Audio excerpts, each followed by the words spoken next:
resolution is so bad I can't find the button unless I it goes, it disappears.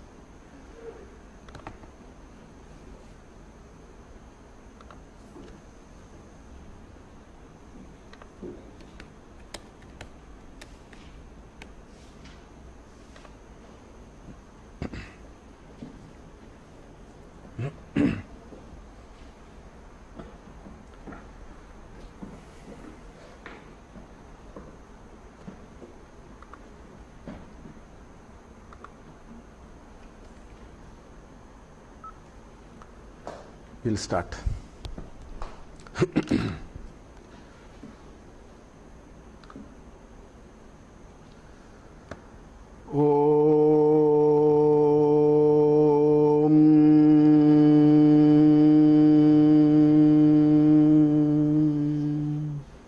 यस्मात् जातं जगत् सर्वं यस्मिन् एव प्रलीयते येनेदं धार्यते चैव तस्मै ज्ञानात्मने नमः। ईश्वरो गुरुरात्मेति मूर्तिभेदविभागिने व्योमवद्व्याप्तदेहाय दक्षिणामूर्तये नमः। तैत्तिरीयकसारस्य मयाचार्यप्रसादतः विस्पष्टार्थरुचीनां हि व्याख्येयं सम्प्रणीयते। ॐ सहना भवतु सहनौ भुनक्तु सह वीर्यङ्करवावहै तेजस्विनावधीतमस्तु मा विद्विषावहै। ॐ शान्ति शान्ति शान्तिः। ॐ अतातोऽनुप्रश्नाः उत विद्वान् अमुल्लोकं प्रेत्य कश्चन गच्छति।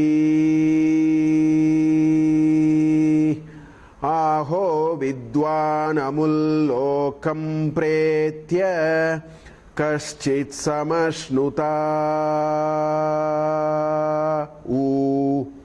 सोकामयत बहुस्यां प्रजायेयेति सतपोतप्यत सतपस्तप्त्वा इदगुं सर्वम् असृजत।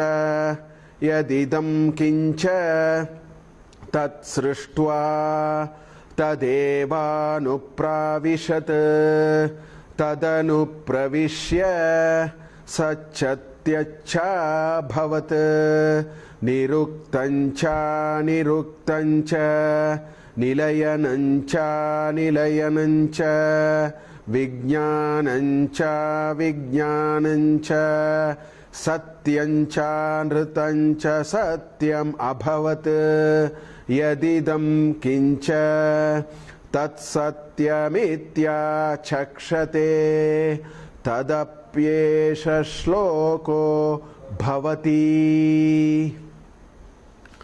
This is one of the most profound part of Taittiriya Upanishad, because Brahmananda Valli itself is a very profound Vedantic discussion. But within that, this Anuvaka is very profound. It has a logical dimension to analyze. It has deep Vedantic ideas. We can just take Soka Mayata and spend some time. What is the idea behind it? Shankara Bhashya, all these have been discussed so well. Or if you take Satapo Tapyata, Idagum Sarvam Asrijata, all these can be thoroughly analyzed. It's a very nice part of Brahmananda Valli. So we saw this last class. We said Atha, Ataha, Anuprashnaha. There is a Atha, which is a Dirgha Prana. Then Ataha, which is Alpa Prana. The Ta is Alpa Prana. Atha, Ataha, Anuprashnaha. This is a very nice starter. The word atha means thereafter. The Mahaprana atha means thereafter. So what does it indicate? It indicates the discussion is changing direction little bit. That's why the atha is coming. Then ataha. Ataha means therefore. So atha means thereafter. Ataha means therefore. So the therefore is indicating you said something, let me now connect it to it. But I will take you somewhere. I will move the discussion a little bit. That is the first atha. Ataha is therefore you said something, now I'll catch on that. So that gives the connectivity. So the first atha disconnects the discussion, second ataha connects it, saying in the light of this let me ask you something. Anuprashnaha. Questions follow. So as I was telling you, prashnaha is a bahuvachana, but there are only 2 questions here. So I was mentioning this in the last class. The third question is implied in the previous mantra. Because, you know, if Brahman is the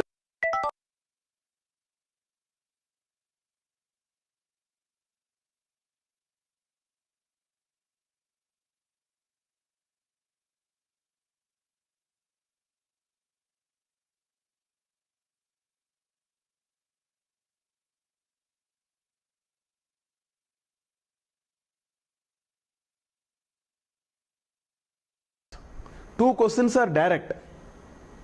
Uta avidwan, uta vidwan, uta avidwan amullokam pretya kaschana gaschati. This ignorant person, after he goes out of this world, after he passes off, where does he go? That is the first question that comes. The second is aho vidwan amullokam pretya. The known person, not the unknown person. The known person, the wise man, what happens to him after death? So one question is asking, what happens to an ignorant person after death? Second question is asking, what happens to the wise man? Do both of them go to Brahman? That are the 2 questions here. And there is a third question which is implied before, and that is Brahman exist or not?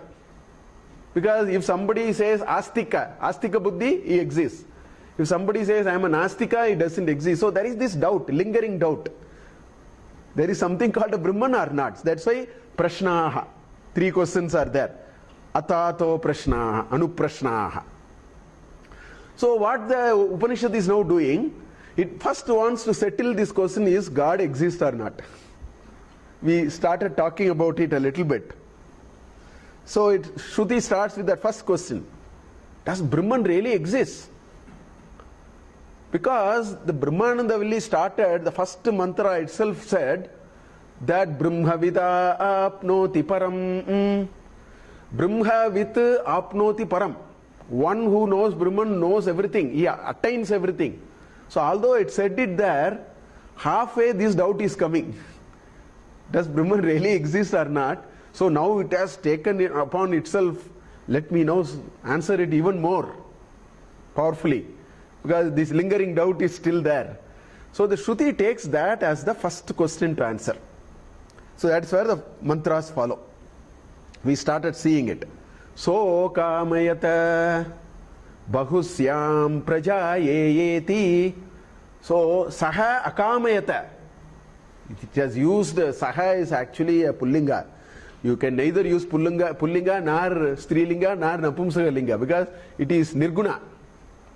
For convenience you have to start using something. So saha akamayata, that Brahman desired. Akamayata is a past tense. Saha akamayata, what is that desire? Bahusyam prajayeti, let me create the world of multiplicity. That is how this Brahman thought. Satapo tapyata saha, so he got into tapas. Satapo tapyata satapaha taptua, having done this deep tapas, what did it do? Idam sarvam, that gum is actually part of Yajurveda. If it is a Rigveda, the gum will not be there, it will be idam only. These are all specific prayoga in Vedic recital. So idagum, idam, basically it is idam. Idam sarvam asrijita. It created what we see as the world of multiplicity. Edidam kincha, whatsoever it is, everything was created. Now this particular two mantras can be analyzed in many dimensions. These are not very simple sentences to leave and go. There are deep ideas. Origin of universe is being brought here. This mantra is just like that, bringing the concept of origin of universe. It is saying this Brahman created the universe. In one line it mentioned the origin of universe. Now we can inquire this. What is being told here? What is the idea here? Right? So first of all, creation cannot be a child's play. Let us get a few things correct. Because for a Nastika, it is actually answering it in a different way. This Nastika is saying, is Brahman there or not? The Shruti is now coming with a very powerful argument. It talks about creation suddenly. Now, what is this creation? I was mentioning, if you have to create a small vastu in this world, with what God has given us, in this world we can only recreate, we cannot create anything. For all our fight on patent and IPR and all copyright and trademark, we must understand we can only recreate. God has created something, you now recreate and usurp all the thing and fight your patent war and so on. So tell me, what has man created? Man creates nothing. Man can use what is there and recreate. He created nonsense. Yeah, in the process he creates nonsenses. But that is also created from the universe. So we'll talk about only that recreation process. Oh, what amount of thinking goes behind even creating a very simple thing. This cable or this specs or this small little whatever we have, there is enormous amount of thinking.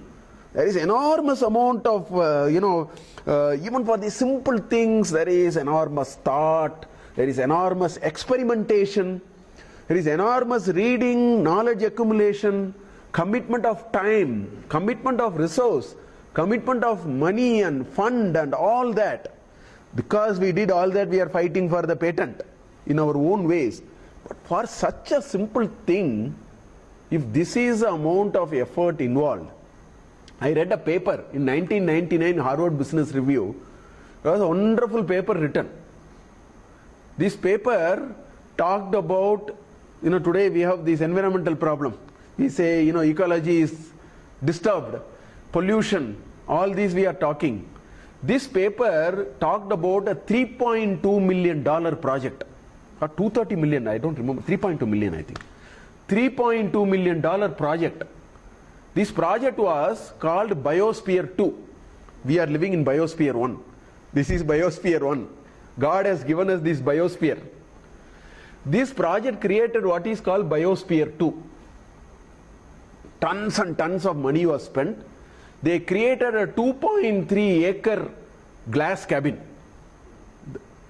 A circular cabin. It's called Biosphere 2.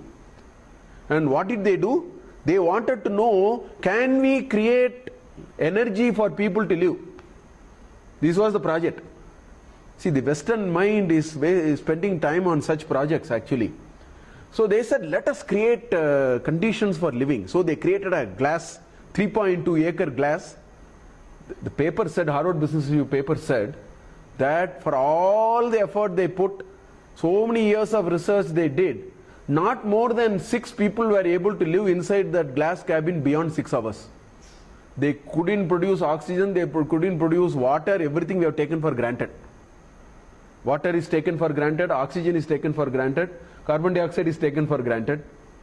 They could not create it in a cabin. Finally, the project was abandoned. So we are now comparing that creation with this creation. So this, what I am trying to say is, this creation is extraordinarily a complex thing. Shruti is now bringing that concept for a Nastika. Why is it bringing? Because it is saying that don't assume everything is available. Somebody must have created this. If you put so much effort to create a small little piece, And for the whole universe, you want to assume everything and say God is not there. That is where this Soka Mayate is coming. So this creation process is introduced just to tell you that there is a... So let us look at the science of creation or the process of creation now. Let's talk about creation as a process. So if you look at the process of creation, any creation requires two things. One is called Nimitta Karanam. Another is the Upadana Karanam. I made it three. I put a triangle below, make it three. Actually, two of them belong to one. I've just made it a little bigger. Now the question is simple. If you find a nice painting, beautiful painting, how many of us are going to ask, what is the probability that there was a painter? Nobody will ask that question. That is not the question. The question we will ask is, who is the painter? Because without a painter, painting does not come. Child also knows it. It's not rocket science. If you see a nice woodwork, a nice table or a very nice wooden piece, nobody will ask, is there any carpenter who did it? Nobody will ask that question. The question they will ask is, who is the carpenter? Because the first question is nonsense. Because the wood cannot decide to cut itself into certain pieces. It will decide, let us come together now. Let us stuck ourselves. All those are not possible. In other words, what I am saying is a creation, simple logic says a creation has a creator. Don't ask a foolish question, is there a creator? A Nastika is asking such a question. Asad Brahmeti Vecheta, Asti Brahmeti Chet Veta, all that mantras are saying that. A Nastika is foolishly asking a question. He is seeing a desk and he is asking, is there any carpenter in the world? It's a foolish question. He should ask, who is the carpenter? Without a carpenter, a desk does not come. Without a painter, a great painting does not come. Without a great musician and a knowledge of music, you cannot hear good music.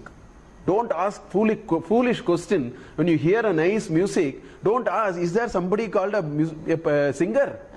Is there some knowledge called music? That's a very bad question, which is what a Nastika is asking. So that is why it is bringing the creation process as an answer to that question. If the world exists, first understand there must be somebody who is creating it. How can you assume it simply existed? That's a very bad kind of... so that is why when you see a good painting, you never ask, is there a probability of a painter behind this art? The probability is 1, not 0. We want to know who it is. Where is he? Who is it? Where is it? Is the question we want to ask. So that is what is coming through this mantra. This mantra is a body blow for a Nastika. Because Nastika asked, is there any Brahman? We want to tell them, my dear friend, this whole world cannot come out of nothing. Because scientifically also you cannot argue. How can you say something can come out of nothing? This is the most unscientific way of answering. Something cannot come out of nothing. It violates law of conservation of energy, of law of conservation of mass, or law of conservation of divinity also. It violates all of them. So that's why if you want to create anything, you need three things. You need know-how. You need know-how. Some knowledge. The carpenter is nothing but an embodiment of a know-how. There is a brilliance in him, which I don't have. You give me a piece of wood, in 15 minutes I will make it useless and give it to you, because I will break it into such pieces I don't know what to do with that, because I am not a carpenter. There is a brilliance behind a carpenter. So that know-how, right, is Satyam, Jnanam, Anantam, Brahma. That's what the Brahmananda Valli started. That's called Jnanam. And Satta, Satyam.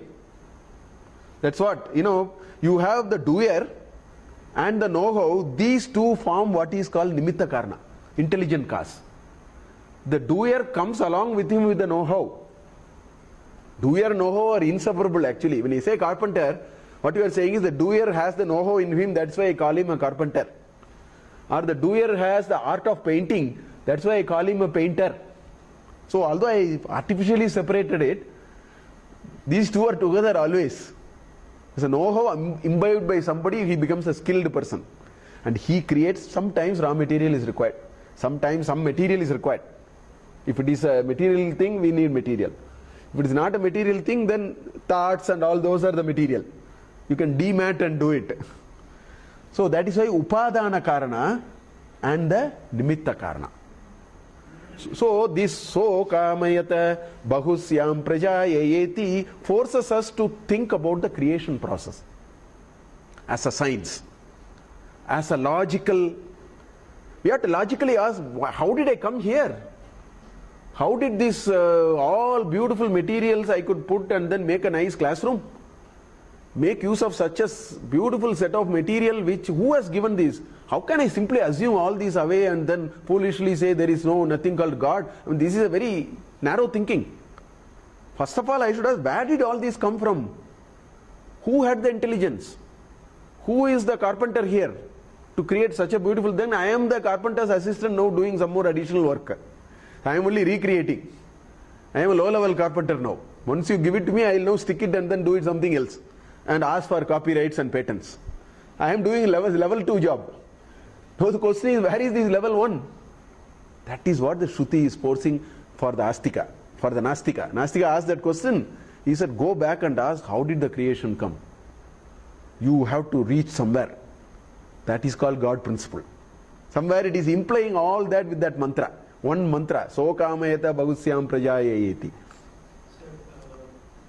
So here we are assuming that he who created us is the ultimate Brahma, but it might just be, like, say for example, we create an intelligent machine, we put a lot of intelligence into it, something very similar to humans. So, and after a while it starts thinking on its own that, who created me, and then the creation comes to humans. Humans are themselves not perfect beings. We are not Brahma, the Brahman, okay? So, how does he really say that it's the Brahman who created everything? It might just be something else which was created by something else. Yeah, so you use a very interesting sentence in between. You said that the thinking came to me. Then I started thinking, where did it come from? In this sequence of events that you narrated, that's called sentience. That's called chit. From Jada, how did you become chit? So the Brahman is only a tag. You can just remove the tag. You logically argue. The argument is logical. The argument is, you keep on going and going and going, there must be some source. Which you will agree or not, there must be some source. Brahman and all, you leave it. They are all vocabulary to articulate something. Leave all that vocabulary. Logically, what are we saying? Somewhere there is a source. From that source, it's all described actually. Somewhere there is a source. Intelligence, did intelligence reside somewhere and then suddenly it got into me? It is not possible. There must be a continuity to anything, no? How can you create discontinuity out of all these and suddenly? So is the intelligence that I got, where did it come from? It's just if you think everything is a throw of a die, if I start thinking like that, I mean, it's very complicated. It's not logical for me. So the argument or the answer, perhaps the way to look at it is, let's leave Brahman, all those words. All that the Shruti is saying is there is a primordial source in which Sat was there, Chit was there, Ananda was there. In that case, doesn't it become that since we are not able to, reach that source ultimately, not really define it, we just say, it's infinite just because I cannot count it or. That's what we are doing now. Now we are not able to. What I am telling you is, yes, now we are not able to size it, understand it, make sense of it, even experience it. In fact, the entire Vedanta discussion is actually getting us out of this limitation. Now, so all that, as long as you are in the vocabulary of talking, that means we are imperfect. So we will have to say there is something called infinite. Yes. The moment we experience it, all talk ends. Ramakrishna Paramahamsa says, as long as the bee keeps on going around the flower, it will make noise.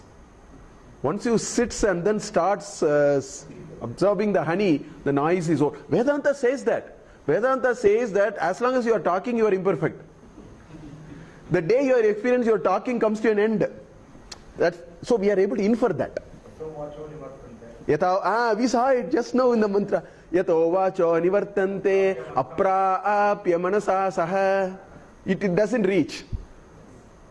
But there is one. Sir, one more before I forget. In Chandogya Upanishad, we'll use it. Asadyeva idamagra asid. He said vacharambam, vikaram namadeyam. Such a beautiful expression. It says, moment you get into vikara, from the perfection moment you step into imperfection, you need vocabulary. That's what it says. Vacharambam vikaram namadeyam. Moment you have to tread into a world of imperfection, you need vocabulary. So that's how it is saying in Chandogya. Yes, sir. No, this Vyakta and the manifestation and manifestation. There is, see, so kamayata prajaya bhusya srajayati, but the problem is that there also we have to go to a deeper level where it comes from the avyakta to Vyakta. Correct. So this so-called srajayati, that comes from. Sir, that is explained. That's the next question. There are so many questions we can ask. People have asked. I'll come to it. Exactly. Now, there are very logical questions here. And that have been a little bit answered. What you are saying is the next one, which, what he is saying is from Avyakta, how do you get the Vyakta? What is this whole thing happening? So there is a little bit of explanation available for that also. It's a very deep, logical, at the same time, deep Vedantic piece which we have to keep rattling. Somewhere we will have to get our clarity there. So, talking about this Upadana and Nimitta, correct? So far, in the Brahmananda Valli, what have we seen? We have seen the Upadana actually. This is how it started, no? Tasmad va etasmad akasha sambhutah akashad vayuh vayoragnihi agnerapah adbhya prithvi prithvyam oshadayah oshadibhyonnam annat purushah.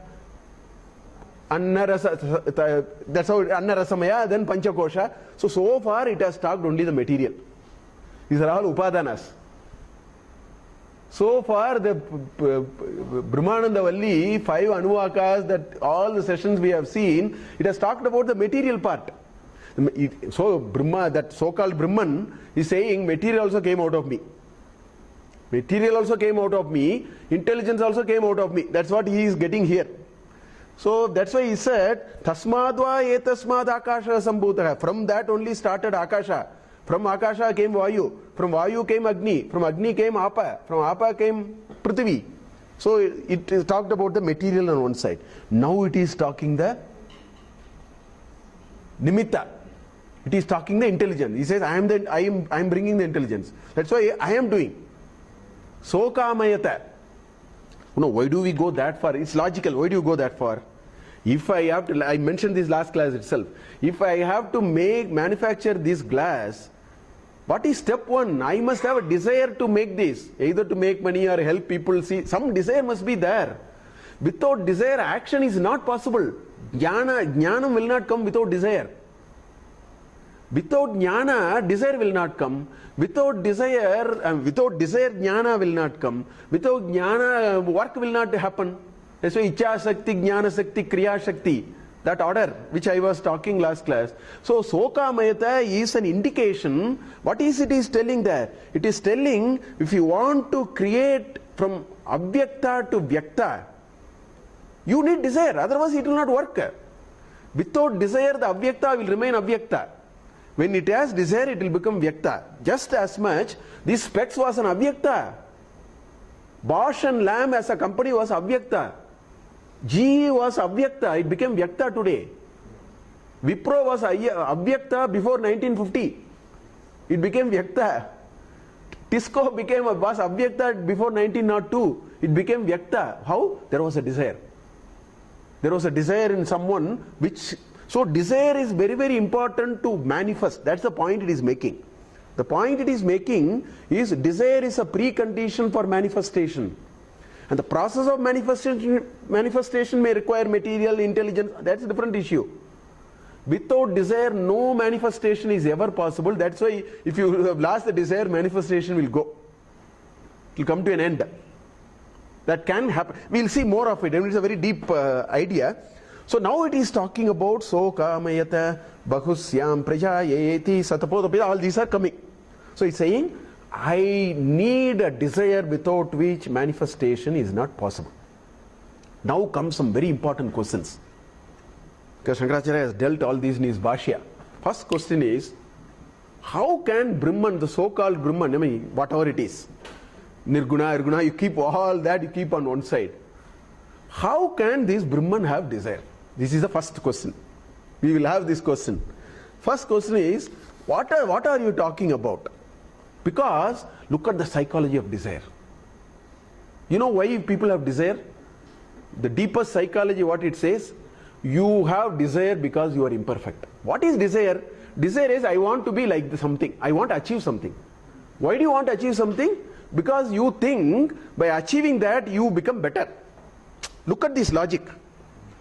I want to buy a car. I want to buy a Audi car. Okay, why? Because I think I'm imperfect without that. I want to have 50 by 80 site in Basavanagudi, which may be 20 crores, but doesn't matter. I want to have 50 by 80 site in Basavanagudi because why? Because to me, that is a source of imperfection in me. Correct? All desires arise, you logically drill it down.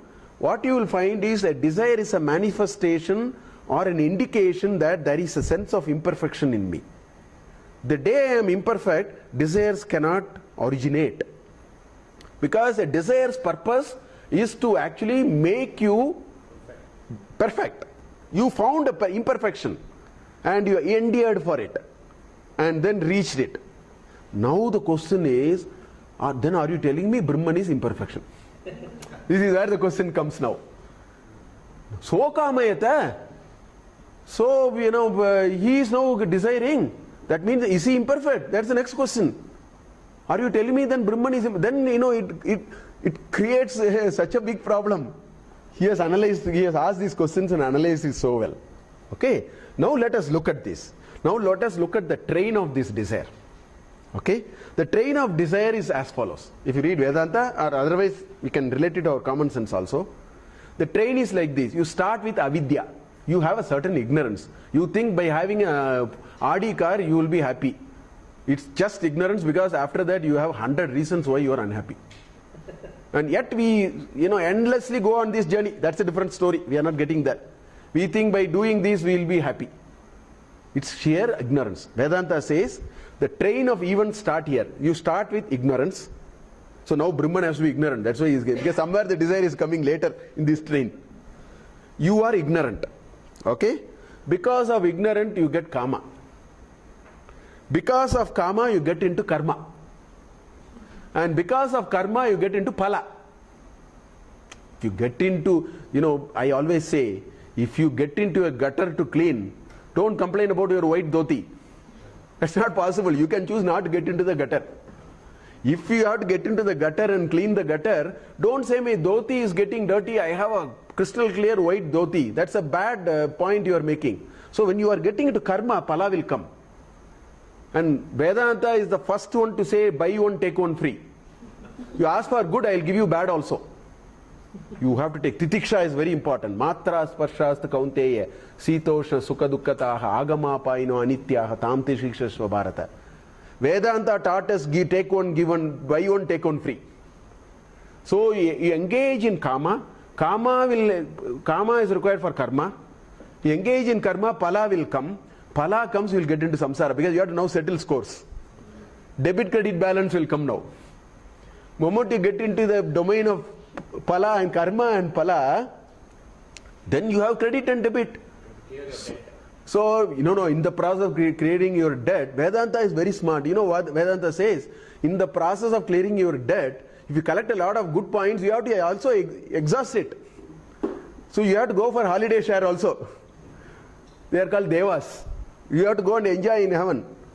In chapter 8, there he says, after you do all your 22nd shloka in chapter 8, it says, Kshina punyai martyalokam vishanti. Somapa bhuta papa. There is one nice shloka. You do all nice things in this world.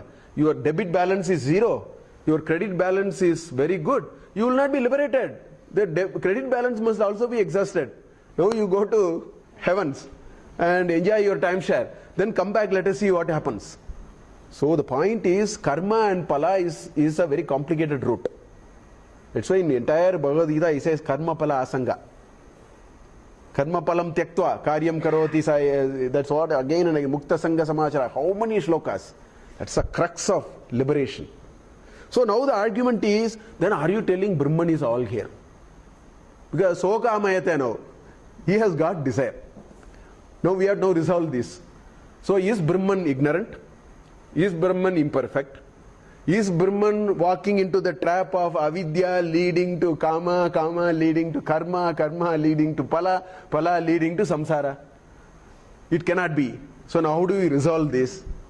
Now comes some more arguments to resolve it a little bit. Now let us talk about Brahman's desire versus our desire. So now Brahman also has desire, because Shruti is saying, para Shruti is pramana. In this country, in Sanatana Dharma, Shruti eva para pramana, nothing else. Shruti cannot be wrong, which means we have to make an effort to understand it rather than dismissing it. Shruti eva para pramana. Pratyakshama, Anumanam, Attapatti, none of them are Upameya, none of them are pramanas. For us, for this society, the pramana is only Shruti. So therefore we should make an effort to understand the Shruti properly. Now Brahman seems to have desire. Now we also have desires. Now the question is, what is the difference between these two desires? If we can reconcile it a little bit, maybe we can live with this Brahman's desire. So it tries a few things. Bhashya. First of all, he says, Brahman's desire is hugely driven by a great virtue of independence. Our desires are all dependent. Our desires are all dependent on karma, pala. So many, moment you bring desire, there is a chain put around you. He says Brahman's desire, in other words, in Bhagavad Gita also very nicely it says, any desire, he says, in chapter 7, there is 10th shloka or 11th shloka. Dharma avriddha kamosyaham. There is one nice shloka. He says, any kama which is dharma avriddha, Krishna says, see me there. Dharma avriddha kamosmiyaham. Arjuna, something like that. There is one shloka is there in chapter 7. So the point is, desire can be a binding desire or an unbinding desire. This chain of events are applicable only in a binding desire. If a desire is unbinding, it will not. In fact, in chapter 9 of Bhagavad Gita alone is enough for any Vedanta to discuss. That's why I keep bringing Bhagavad Gita. In chapter 9 of Bhagavad Gita, you should read shlokas 7, 8, 9, 10. This whole creation process is there. Udasina vadasinam, he says. He says, like I am like, he says, I am like Adhyaksha. Prakriti suyate sacharacharam, I am only an Adhyaksha. In other words, when I build a house, I don't take, cement and mortar and measurement stick and all that. I am an Adhyaksha. I give the money and then I appoint somebody, and then I have such a hands-off approach to the whole thing. House is built. Finally, I call you and say, this is my house. And you say, I built the house. We use the word, I built the house. You don't take it literally. Karnataka only literally takes. Rama builds the bridge. He thinks Rama is a civil engineer. He is an idiot actually. He asks, is Rama a civil engineer? He has not understood this usage. When I say I built the house, which I keep saying, I come to your Graha Pravesha, I ask him, when did you build the house? You said, I built the house last year. I cannot laugh at you. I built the house means I am the Adhyaksha. In my supervision, things happen. So this desire is of that variety. In Bhagavad Gita, chapter 9, 4 shlokas explain it so well. The creation says how I enable and then I keep off and keep looking at it. So it's an unbinding desire. So an unbinding desire will not get into the train of these. Only a binding desire will get into this trouble. This is one argument which they make. Now the second argument is, why should he have an unbinding desire? Is this all right? Why are you unnecessarily creating problem for all of us by creating a desire like this? That has to be now resolved. For which the answer is interesting. The answer is, he says, why he wants to create. He maintains because this Brahman, so-called Nirguna Brahman, wants to make sure that no nonsense should come. For example, you cannot, we believe in this karma and rebirth. You cannot unleash violence on me and run away. Somebody will catch you. There is some invisible force which is keeping this accounting system, very complicated accounting system. So the first argument they make is, Srishti is done not for any other reason. There is a whole lot of debit credit balances pending. I have to put them all back here. Otherwise it's not a foolproof system. You did something and ran away. How can I leave you? This Srishti is done because there is some trillions and trillions of accounts which are available. So there is a cosmic consciousness which is extraordinarily brilliant. That's why it created such a brilliant creation also. I may not be able to size it, but logically it is appealing to me. So the argument is that desire came not for any other reason. It is to make sure that this order, rhythm, that is called rhythm. Satyam cha ritam cha satyam abhava satyam cha anritam cha satyam abhava, that is different. Rhythm. That's called cosmic order. Next mantra it says Bishasma dvataf pavate Bishodeti Suryaha. Out of fear. It uses the word fear. Bishodeti Suryaha. Sun rises every day out of fear. Fear meaning it is not fear. It means there is a beautiful cosmic order. Who is creating this cosmic order? Why is he creating? Because there is account to be settled. It's a massive account to be settled which makes some worm to be born, some which a mosquito will be born, and you have to kill the mosquito as soon as it sits on you. You have to finish it off. It's a very complex accounting system. So that's the argument. Then the third question comes. Oh, is it so? That is okay about this Srishti. What about the previous? How about previous Srishti? Oh, that is because of the Srishti before that. Now if you get into the recursive relationship like this, then the question is, what about the first Srishti? That's a question will come if you keep on going like this. For which the answer is a nice mathematical answer. It is fundamental for Vedanta. The answer is a circle having a beginning point and an ending point? It's impossible. Reason is, suppose we do a circle. Let's say we do a circle. You may say, I am starting here. So you say, this is the starting point. Then you do a circle. Now what is the ending point? There is no, the circle will be over only when the starting point and the ending point merge. If it doesn't merge, it is still not a circle. If you put it so close, I will put a magnifying lens and say 10 power minus 20 millimeter, there is a gap. Point is, a circle, because moment both of them merges, my question now is it a starting point or an ending point? For which I have no answer. If I really draw a circle, then I cannot say whether this was a starting point or ending point, because only when both of them merge it becomes a circle by definition. In other words, what is it communicating?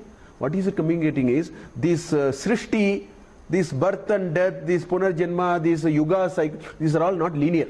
This problem comes only when it is linear. In a linear thinking, you can be recursive. Before this, that happened. Before that, that happened. If it is a linear process, if it is a cyclic thinking, the first realization you will come is that Anadi and Ananta is the fundamental principle in Vedanta. You have to first start with that understanding. There is no point in talking about beginning, there is no point talking about in ending. Because there is nothing like a beginning and ending. As much as saying there is nothing like a beginning point for a circle and an ending point at a circle. You cannot show. Please show me a beginning point for a circle and an ending point for a circle. It's not possible. So the desire is to create Srishti. Srishti is not a linear process. Srishti is a non-linear, complex cyclic process. And the desire is to create that Rita in the world, the cosmic order. Huh? Yeah, so chicken egg kind of a problem and all we can't solve. Eternal. That's why Anadi and Ananta are very important principles in Vedanta, simply because you can't have a linear thinking in this. The vastness is so that Anadi Ananta is a very practical, logical way of actually analyzing this. So that is all it talks about. It says conditional desires. Actually, conditional desires produces karma, dharma, samsara and all that. Unconditional desires produce none of them. So therefore, he is not into that cycle first. He or she or it, whatever. It is not in that cycle. then it is doing it for a different reason, because it has a larger purpose to make sure that all these orders are in place. Otherwise, this whole paradigm of Janma and Punarjanma and Vasana and all of them will be in jeopardy. You don't know how to actually address it. Because you can't close the shop one day and go. How can you close the shop one day and go? You can't say you are so lucky that the pralaya is going to happen tomorrow and you lived 50 years of unleashing so much violence on everybody, accumulated a lot of wealth. Pralaya has happened, now life is comfortable. Everybody is gone, you are also gone. You can't say that. That's the imperfect system for me. So if you do a pralaya, you have to start again. This fellow has to come back now. This is the core belief of this society. If you do mischief, you cannot go anywhere. There are two fundamental principles I want you to understand. One, if you do mischief, you cannot go anywhere. You think you don't have to explain to anyone. You think to yourself. If you do mischief of any kind, you cannot go anywhere. Because there is a rhythmic order which will catch you. Number one. Number two, please understand, just as we do, I have some debit balance and credit balance, therefore I will set it off. This is a normal accounting principle, you know. I have 10 rupees credit, 20 rupees credit, 10 rupees debit. Now I can wipe off the debit and end up with the 10 rupees credit. It doesn't work like that. You know how it works. Credit has to be enjoyed separately and debit has to be enjoyed separately. You cannot set off. Punya and Papa are in two different parts. So you can't say, I will do a lot of mischief, but I will do a lot of punya, so this is some prominent thinking people have. I will do corruption, but I will build a temple. For building a temple, you will get some benefits. For a corruption, you will have to go somewhere. This is the charm of this thought. It is a foolproof, vast system, and that is some cosmic order which is doing all that. So that is the argument for this. So all these are coming into this whole question of Sokamayata Bahusyam Prajayeti. Now, an alternative view can be, you said that desire is because we want to be perfect for us. Okay, so it might just be that the creator was also imperfect, but with every creation he wants to perfect himself even better. no. So the perfection, this desire arising out of being imperfect is a conditional desire. If I am already, I will give you another example. I forgot to mention this. There is a huge difference between your breathing and your engaging in an activity, or an involuntary act of so many things that we do. We breathe, we excrete, and all so many psychological functions, physiological functions that are happening which are involuntary. That is the equivalent of desireless karma. There is nothing there. I mean, it happens. There is no, whereas if I go and meet somebody to ask for a favor, I engage in a lot of voluntary act. Lot of voluntary act can be under conditional desire, can be. Some of them can also not be. Whereas all involuntary acts are unconditional desire. There is no condition there. Condition by that, what I mean is, desire is for achieving something. So Brahman's desire is like this involuntary act. So the perfection, imperfection is an argument only when you have a desire, and the very imperfection is the desire for you to become perfect. So that is not possible in that argument. Can we also assume that existence and non-existence coexist because of a limited thinking? We cannot see it simultaneously. That is one. So we'll come, Bahusyam Prajayeti will come to that. That is the next Mayajal which we have to now understand. Because right through the Vedanta says, Ekameva Dvitiyam. Now you are throwing a Mayajal. Now you say the whole world is Brahman. Now you are creating all kinds of different things. How can you say all of them is one, but you are creating many now? That's the next question. Bahusyam Prajayeti Satapodapeta. What is this Bahusyam Prajayeti? That's again a very logical, we have to resolve that confusion also. There is some arguments even for that, which we will anyway see. So, these are ideas which we may have to keep thinking. I mean, I appreciate a lot of your, I think it's very hard for us to really make sense of it. At one level, it seems to give us some thinking, but we'll have to go back. Yeah, I mean, a bit of quantum physics and all I've studied, and they go along with what Vedanta says. But still, I mean, when you start analyzing it, you know that these questions come to you. Sure. It's very difficult to understand that it is the infinite and all that. Because you are understanding infinity with the finite mind. In a domain of finiteness, we are analyzing infiniteness. That's why the infiniteness is a matter of not knowing. It is a matter of experiencing. Anubhava is different from awareness. I have mentioned it several times in the past. Anubhava is infinite. Awareness is finite. We are using the domain of awareness and trying to catch infinite. That's where we are going. That's why the moment that happens, all silence will happen. These questions will go. Chicken and egg also. So in the egg there is a chicken, you can't see it with your five senses. So chicken and egg is actually a very logical thing. So anyway, so I will take, because other Upanishads are all, creation process is explained in all Upanishads because it's very important. They are telling from different angles. They are giving different perspectives. Look at this. This is a nice, I was telling this to Sridhar last class at the end of the class. Yata urnabihi srijate grinnate cha. There are three examples given. Yata, yata, yata, then tata. Yata urnabihi srijate grinnate cha. Yata pritivyam oshadayaha sambhavanti. Yata sataha purushat keshalomani. So there are three examples given. First example is urnabihi, spider. Spider puts its own web. It spits its own liquid and makes its web, and it eats itself. That is how it is. It throws and then it takes it back. That is apparently the process. So that is being explained here. Yata urnabihi srijate grinnate cha. It takes, it also puts out and creates this so-called web in which it keeps moving. First example.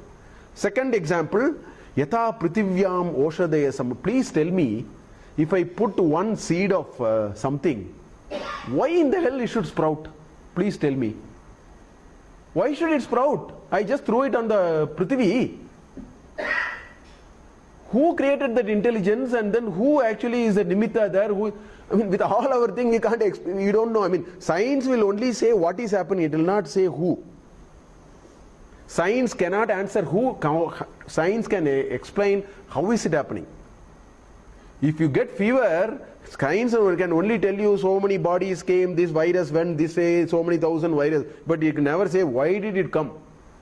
Or who brought that virus into me at 11 o'clock today? I am suffering for the last 3 days. Why should I start 3 days back? Why did this fellow come into me? Or who brought this fellow inside? I cannot answer. But I can answer what is happening after it comes. After it comes, where is it going? What is it doing? You know, antibodies, these all. So the what part of it can be explained, the who cannot be explained. There is an intelligence. Why did this seed grow? And then this seed, after it grows, it's so productive. One seed I put, and then one jamun seed. We have put some 100 jamun trees. I'm anxiously waiting for the jamuns to come in IAM campus. Nice jamuns we have planted actually. Now each plant is going to give thousands of jamuns. Tell me what is going on. Is there somebody going and then telling them? Or what is all this? That is the second example which is giving. Yata pritivyam oshadaya sambhavanti. Whole thing is sprouting just like that. Some combination of things are sprouting. Okay? Yata sataha purushat. A Purusha who is Sat, not Sat Ponor, Sat, not Asat, Sat.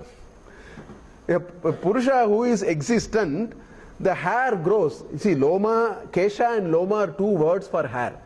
Kesha means in the head, Loma means in the body. There are two types of hair, no? So this is called Kesha, this is called Loma.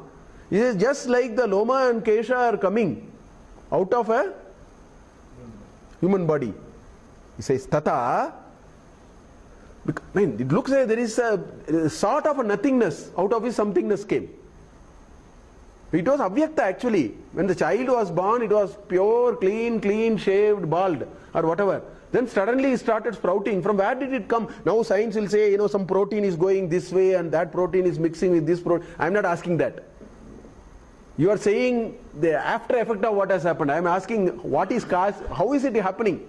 After it happened, or you say when these all these shampoo companies are using all those words now. Something they are saying, no? Some vitamin E, you have to throw more of it, less of it, and so on. I say, what is this vitamin E? Why did it come in the first place? So all these are explaining that in all these cases, there is something avyakta which became vyakta on some strange combination of intelligence, know-how, and upadana and a nimitta are all contained in this body. The upadana and nimitta are from the same source. That's why the hair came. The upadana and nimitta are in the spider. Out of which it came. So in Mundaka Upanishad, it is trying to argue Brahman is both the upadana and the nimitta. That's the argument coming in Mundaka Upanishad. Okay. We look at Chandogya Upanishad. Chandogya Upanishad, there are several places. Brihadaranyaka Upanishad, there are several places. I have just, took which they have quoted in the Bhashya. I was able to go straight there. Okay. It says, Sadeva Saumya Idamagra Asit. Ekameva Dvitiyam. It's a famous statement actually. It's a very famous mantra. Satyeva, hey Saumya, hey good looking, let me tell you. Satyeva idam agra asit. The world was nothing but existence. Sat. Ekameva Dvitiyam. It is all oneness. There was no second. That no second actually manifested by no manifestation. The unmanifested form makes it one. Moment you start manifesting, differences come. So the unmanifested form is not non-existence. It is existence of one. Difference can be seen only when you have two. If the whole thing is one, where is the difference? If the whole thing is one, where is the difference? Only when you have a second thing, differences will start happening. So that's what this mantra is starting with. It says, Sadeva Saumya idamagra asid ekameva dvitiyam Taddaika ahuhu asadeva idam agra. So some people say, since they couldn't see anything, they said non-existence was there at the beginning. This is how they interpret.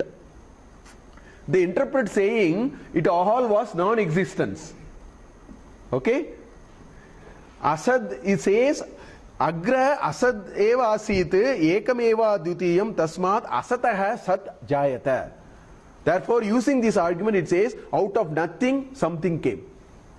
Out of non-existence, existence came. This is how some people argue.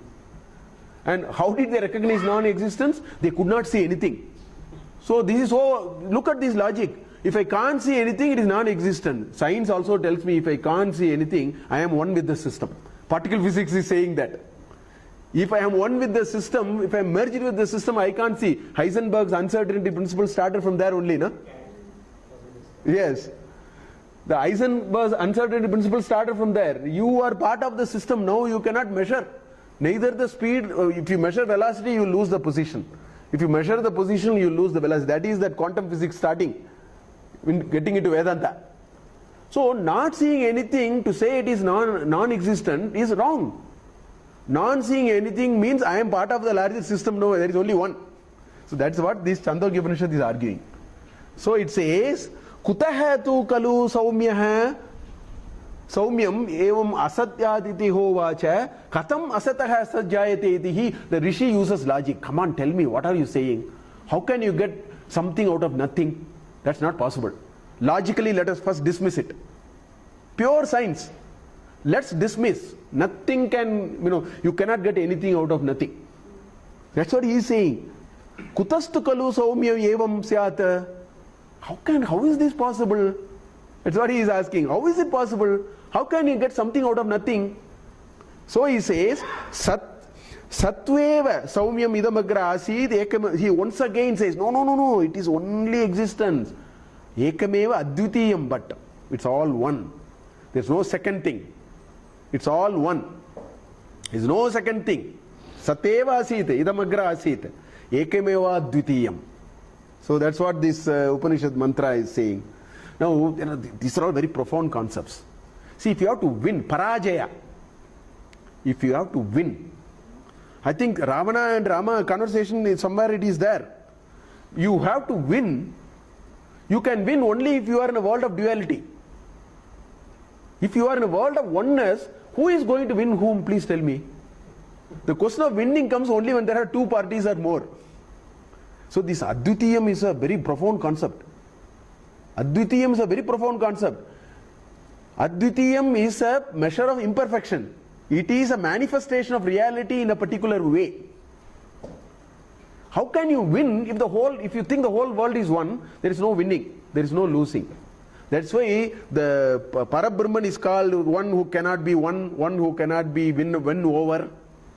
So what is it saying? If you become one, there is nothing second. So it will look like asat. It will look like something non-existent. But he says, no, it is not like that. It's all one.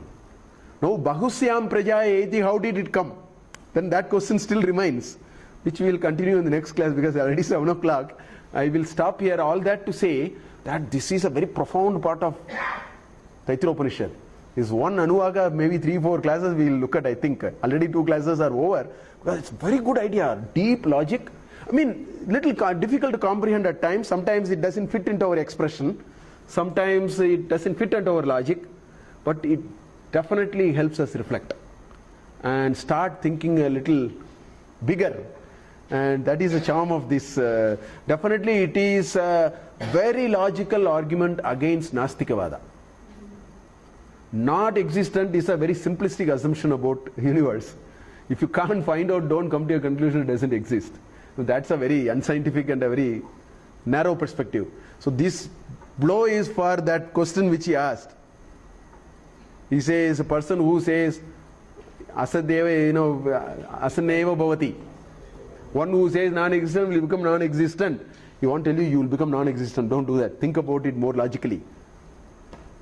In fact, one person came to Ramana Maharshi.